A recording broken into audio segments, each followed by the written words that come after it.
Қаралес, ана юртым, ватаным. Доғы поскен, дүния көрген, меканым. Мераба, урметлі телесерджилеріміз. Анлағаныңыз кібі, бүгін тарих іздері программасы ажайып Қаралес вадисінде ерлешкен ескі Қырым татар көйлері ақында тариф етежек. Қаралес вадисі Қырым ярымадасының женуб ғарбында Урауз дересі өзені бойы ерлешкен. Шу вади Қырым дағларының 2 ве 3 сыралары ортасында ерлешіп, бір сыныр оларақ қабул етілді. Қаралес вадисінің ұзынлығы 6 километрні тешкіл етмекте. О, Мангупның етегінден башланып, женуптен шымальге жедар қалып, сол тарафтан Белбек вадисіне түшмекте. Шу ажайып Қаралес вадисі өз табиат мұжизелері иле бізге таныштыр. Бөле табиат мұжизелері сырасына Қаралес сфинкслері ве арман қая кірмектелер. Бұл біздің ветан. Біздің ветандан дүлбер ветан жоқтыр дүнияда. Қырым кебік, да бір ерде бір ветан жоқтыр. Бір қырымлы өзін ветанын sevmek gerek, özün milletini sevmek gerek. Çünkü o bizim vatan. Bundan dülber yer yoktur dünyada. Men bellisi. Ne yerge barsan, bir yerde bereket, dülberlik. Бірінші кере Қара Ильяс 1794 senesi Петр Паласының ишлерінде қайт олына екен. Осы шынде үлкешінас Қаралезіні бойле тариф ете. Бұл гүзел бір койдыр, мұнда пек чоқ инсан отырмақта. Шу кой юқары ве ашағы малелерге бөлінген. Әвелері шу ер бір бай инсанның, рахметлі Мехмет ағаның шу инсан соңки Қырым ханының хазинежесі олған. Қара Ильясның азбары бұтын Тавридада ән гүзелдір, чүнки мұндакі қара топрақлар пек берекетлідір. Да, бұйы Қаралес көйінде қой клубы, почта бөлігі, орта мектеп, бала бақшасы ве келсе бар. Асылында бүгінгі күнімізге бұйы Қаралес көйінде 1,5 бенден зияды инсан отырмақта. Олардан Койсекинлерінің лафына көре, Қырым татарларының сайысы бұ 80-90 қоранта екен. Бұйы Қаралес көйінде әслі башлық артларымыз да отырмақталар. Бұ көйде отырған бұйық несіліміздің векілі есе Энвер Эмирасанов. Энвер қартбабаның тамырлары асылында керметчік көйінден екен. Лекен туған көйінде яшамаға Энвер Эмирасановға қысмет olmadı. O apay çıkaydı, bana Enver Ağa dedi, 1 yıldan beri çekişesinde o Kermençik'te ne yazalar ne bir şey işte yok. Nasıl yaşayısınız dedi. Ne dedim bana dedim, meyve çeyve ciyip dedim, bar satamız benzinini kakçı ola dedim. Vakti Jiguli var ya da. Bana dedi, bu adam dedi, Selsavette çalışa Қаралез diye. Bedava üy verecekler sizge, işke alacaklar. Barın dedi, razısızın dedi. Alsalar bararım dedi. Öyle düştüm mında. Бүгінгі күнімізге бұйы Қаралес көйінде отырған қараманымыз Сабрия Ғапазов 1954 senesi Алма-Ата вилиетінің Челик табак совхозында дүнияға келген екен. Өз қорантасының иесінен Сабрияға бізнен пайлашты. Біріншісі милletімізін көчірділер Қырымдан. Көчірділер Өзбекстана. Rahmetli Emcem Lötçik edi. 46. senesi kayıtıp geldi. Neden? Askerlikten. 2-3 ayın içinde taptık orandasını Özbekistan'da. Son ilan var edi gazetlerde. Yanı savhoz kurula. Barıp baktı, beğendi. Son koçurdu orandasın pitamı, alamı, babamı. көчірді табак совхозға. Сабри ағаның айтқанына көре, шу челик табак совхозыны бізім халк гүллетіп, ярыштырып құрды. Чүнгі Қырым татарлар шу ерге келгенде, анда не эв, не башқа бір шелер олған, тек кен қолан чөл. Bizim совхozda çok milletler yaşadı. Çok milletler hepsi surgun olgan milletlerden. Grekler, Kırım Tatarlar, Grekler, Ermeniler, mından Kırım'dan çıkan Ermeniler, Bulgarlar var edi birkaç oranda, Nemseler birkaç oranda var edi. Birkaç oranda Ruslar var edi. 90% bizim millet edi. Biz bala olup şaşıp kala edik. Bulgarlar, Grekler, Kırım Tatarca laf etediler. Onun için ben bitamdan sonra edim, bita. Ya bu Kırım Tatarları değil bizim tilini kullanalar. Sonra anlataydı. Kırım'da hepsi Kırım Tatarca laf etedi balam.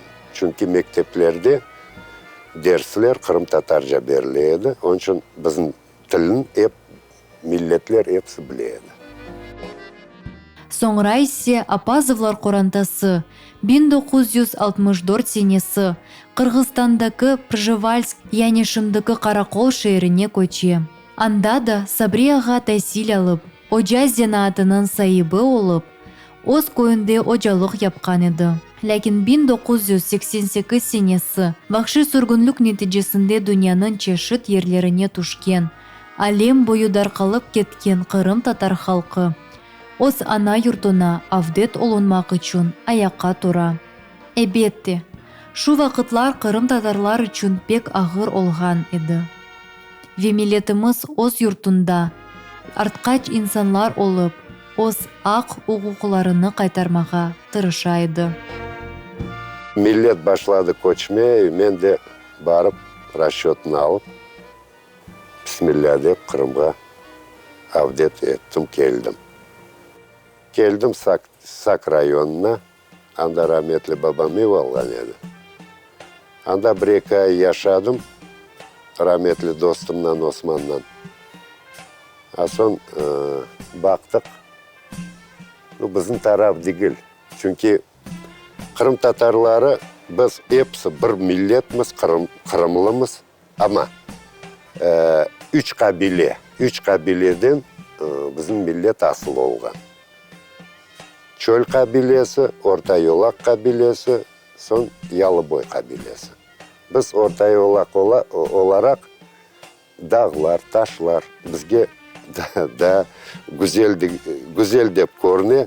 Son ben rahmetli babama dedim, baba dedim, ben bunda yaşap olamam. Ben evini satarım, algan fiyatınızga. Koçerim Бақчысарай тарапқа. Сабри аға да бұйық Қаралес көйіне нафіле келмеген екен. Асылында, оның тамырлары әвелері Қаралес вадисінде ерлешкен адым чоқырақ көйінден екен.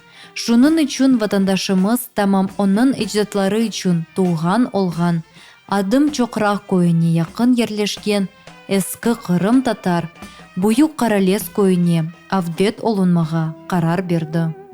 O zaman evler çok satılmaydı, korkaydılar. Bütün neler, laflar yecenen olaydı. Yece gelesin, sabısından laf etesin, korka sabısı. Korka laf ete. Ana eptep 4 ayın içinde ben ev taptım bunda. Karalez'de. Adım Çokrak, babam koyu. Onu yıktılar yavrular. O yoktur. O şimdi çıkıyor, bir çeşmesi kaldı. Onun için ben yakıncarak bunu Karalez'de evini aldım. Onu kurup bitirdim. Horandam da geldi. Son babam, anam rahmetliler. Onlar da koçup geldi. Onlar bunda vefat ettiler. Allah rahmet eylesin. Ana hepimiz toptan bunda yaşayız. Шындылык ісе Сабрияға оз қорантасы, 4 баласы, 10 торыны иле. Анна топрағымызда шен шерамет яшамақта. Сабрияға яшаған койының тарихынен әрдайым мерақлана екен. Әвелері мында не қадар жами, не қадар қую ве иляхре бар олғаныны пек яқшы біле екен. Қаралес койы бір заманда оны ханымнарын койы дей екендер. Чүнки мында ханнарын елчілері, оларын дача оларақ евлері бар екен, зеңгіндерін. Onun için hanımların koyu diyekenler. Koy balaban еді. Aşağı yukarı Büyük Karalez'de айтышlarına göre 90-100 ханы halk yaşayken. Бuyuk Каралес көйінде бұтын Каралес вадисінде яшаған тендашларымызны топлаған, мына бөйле ескі жами ерінде құрылған Каралес жамisi бар екен. Büyük camisi var eken. Onu yıktılar, o yoktur. Mezarlıkın yıktılar, camını yıktılar. Ama mahalle camisini biz kaytardık. Kaytardık, şimdi çek mahalle camisi bizim camimiz. Onu tuz ettik, remont yap, öyle kullanalım. Ebette, көйде халқымыз чоқлашқан сон, мұсылманлар жемаатнен қылынған жума ве байрам намазларыны қайда қылажақларыны білмейіп, өзлеріне ескі жамины қайтардылар. Сабри ағаның айтқанына көре, қырында халқымыз yok olғанда, ескі жамины колхозның ишлері үшін қызмет еткен бинаға чеверділер. Анда әм склад, әм де малземе түкені да олған екен. Бүгін Бuyuk Каралес көйінде отырған семеттешлеріміз шу бинаны тамир етіп, абаданлаштырып, қынтавлы yapmaq тырышалар. Kartların айтышына көре, zengin bir Kara İlyas деген адам бар екен. Kara İlyas, son transformация olған Karales қойғанlar. Да bir namı бар екен o koyun, айта екенler. Karales'de Kara Kiraz. Pek çok kiraz asıra ekenler. Kiraz bakçıları çok eken. Тарихчылар шу койның ады бір Қырым татар мырзасының адынан келіп шыққаныны тахмин ете екенлер. Шу байның ады Ильяс екен. Шунun үшін вадиде бөйле ат ташымақта.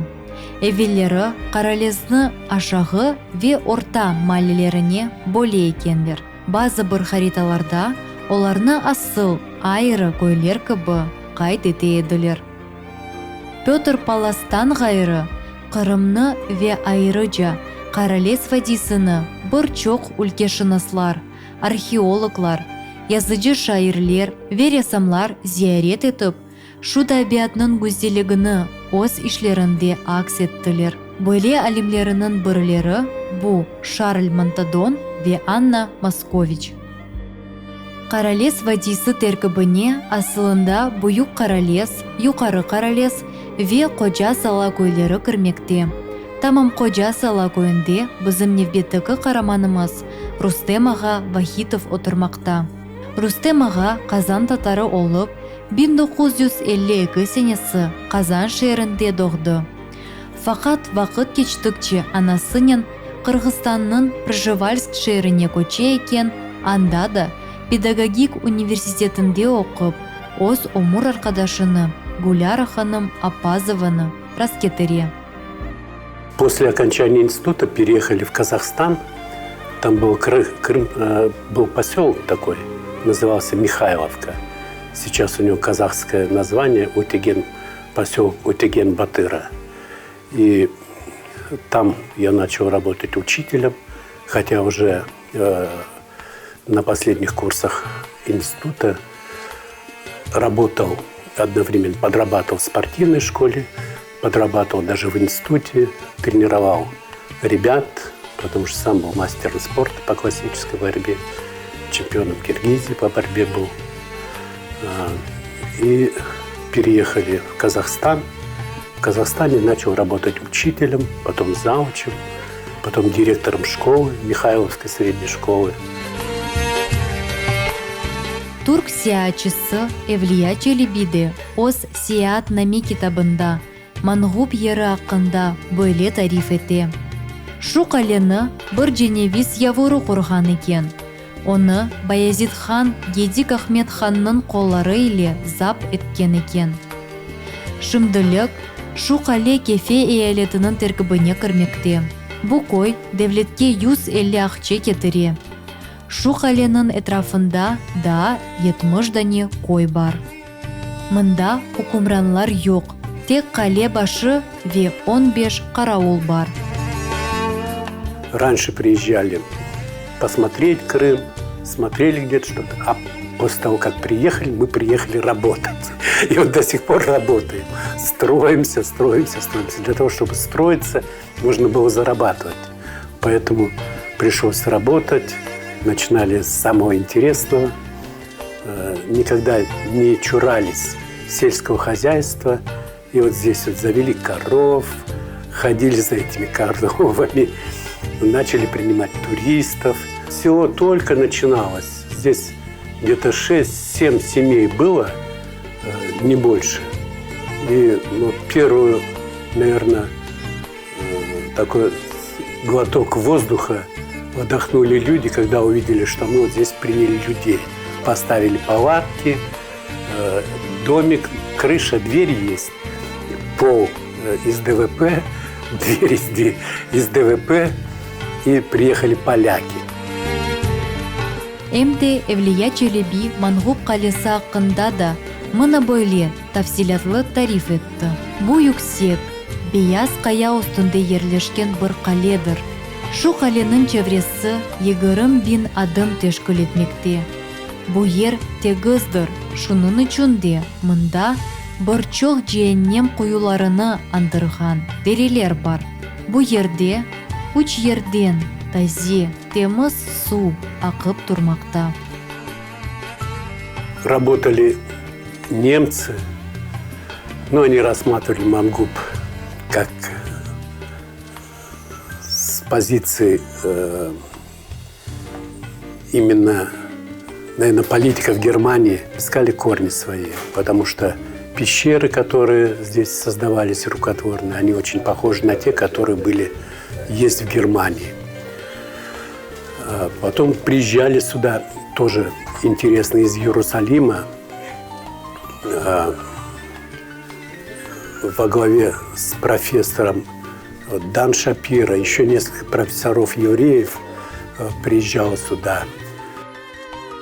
Турк сияатчысы Эвлия Челебенің Сияат Наме китабында Мангуб қалесіндегі жами ақында да тариф етіле. Бұ жамины Султан Баязид хан құрды. Бұ жамиде тек бір қапы бар екен. Бұ ескі ибадетхане чайырның ортасында тұрмақта. Бұ жамиден біраз ашағы табан, да бір жами бар. Да, ташнен бесетілген 100 дане еучік, күчік амам ве екі чешме бар екен. Сам Мангуб – это как сердце Крыма. Много высот в Крыму, но такой, как Мангуб, нет.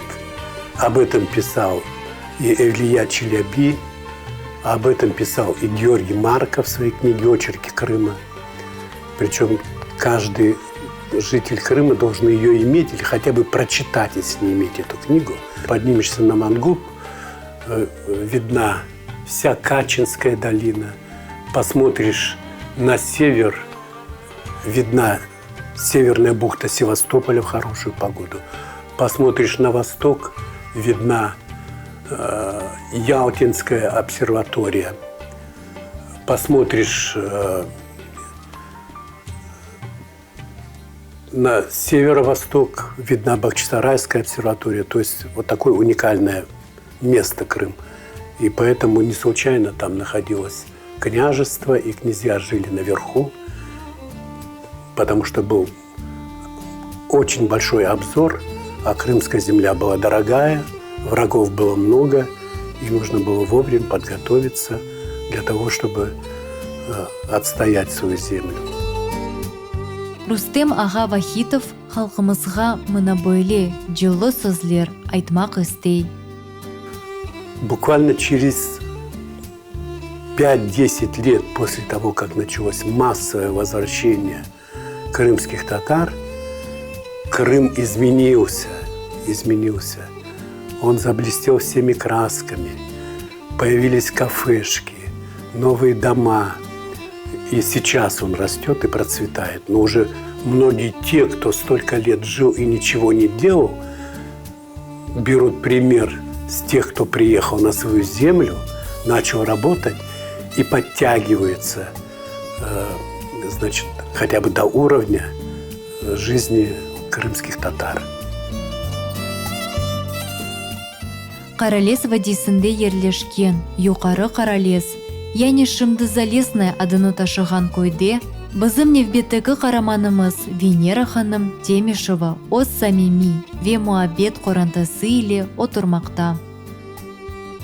Мында 11 қоранда яша едік. О вақты 92 жылы. Ашында 7 қоранда яшаймыз.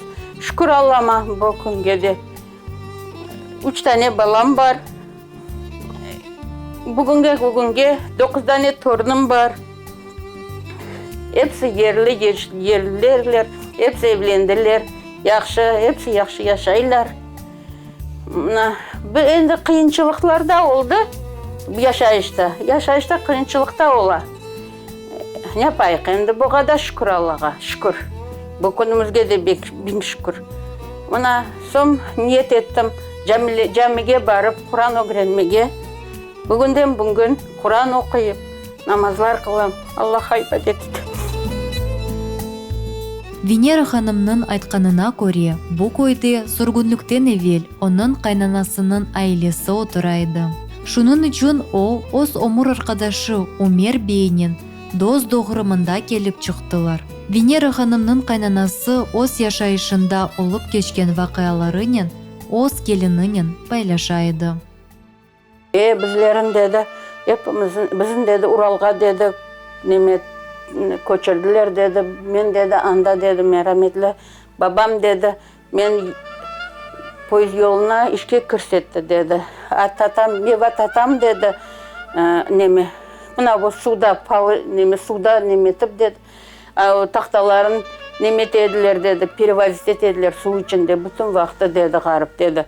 Men dedi, son onda poyuz yolda bir buçuk ay çalıştım dedi. Andan sonra dedi artım rüzgatçığımı aldım da dedi oturdum poyuzga gittim Samarkand'a gelip düştüm dedi. Anda özüm doğmuşlarım taptım dedi. Son dedi onlardan da bir tatam dedi nemede dedi nemislerge dedi Germaniyaga anda dedi. Ne diyeyim ben sizge olarga işleyedi. Gubernanka olup çalışaydı anda dedi. Kalan tatamar, kardeşlerimiz hepsi Samarkand'daydılar. Anam, babam hepsi Samarkand'daydılar dedi. Onlardan tapıştım, görüştüm dedi. Sonunda da kaldım dedi. Қаралес вадисі. Бұ бір женнет көшечігіні андырған ердір. Бұ ердегі ава о қадар теміз ве тазе ки. Мындағы табиат о қадар мужизелернен бай ки. Бөле güzelliktен зевк алып айретте қаласын. Бұ топырақларда яшаған ватандашларымыз ісе айырыжа, достане ве муабет кішілердір. Бүгін есе тарих іздері программасы ажайып Қаралес вадисінде ерлешкен Бұйық Қаралес, Юқары Қаралес ве Ходжа Сала көйлері ақында тариф етті. Егерді сіз оз койыңыз, еді шайырыңыздың кечмішы везіманеви аяты еле пайлашмаға істесеңіз, бізге мұражат ете білесіңіз.